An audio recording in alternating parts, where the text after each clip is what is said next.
Bonjour et bienvenue sur GreenPod, la revue de presse vidéo web du développement durable. Aujourd'hui dans GreenPod, la technocologie. Le chiffre à retenir, c'est 72. Ça y est, le décret vient d'être publié au journal officiel. Le projet du Grand Paris Express voit le jour.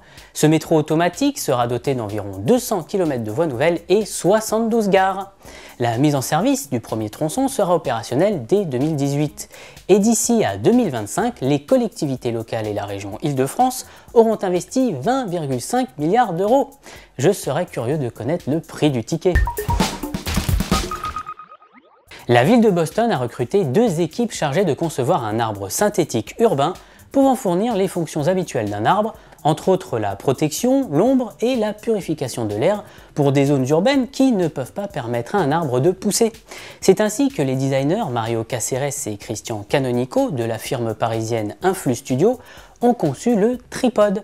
La structure alvéolaire des poumons associée à la forme de l'arbre dragon ont inspiré les designers dans la forme du tripode. Le tripode retire le dioxyde de carbone présent dans l'air de la ville par un processus innovant. Le système de filtration utilisé est basé sur la découverte d'une technologie appelée Humidity Swing qui permet de capter le dioxyde de carbone et d'en créer un produit récupérable.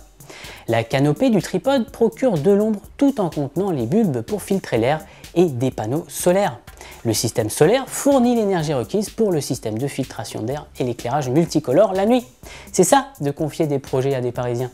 Ça devient tout de suite romantique.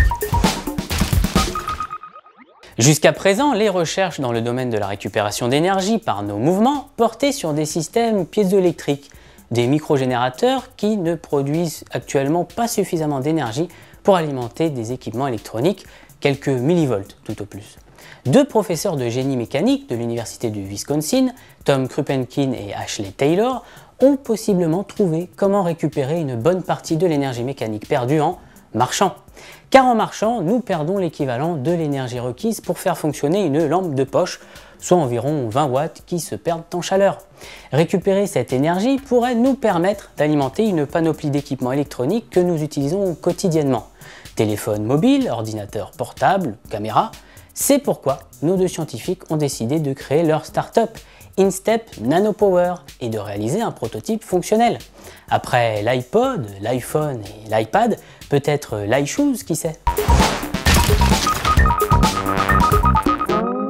La palme pour la start-up espagnole Garnatild qui a mis au point une LED dépassant la barre des 110 lumens par watt, ce qui permet un remplacement de nos vieux halogènes avec une économie de 80% sur notre facture électrique. Belle économie d'énergie, hein? Olé! Voilà, GreenPod, c'est terminé, mais on se retrouve très vite pour encore plus d'actu verte et durable. À bientôt!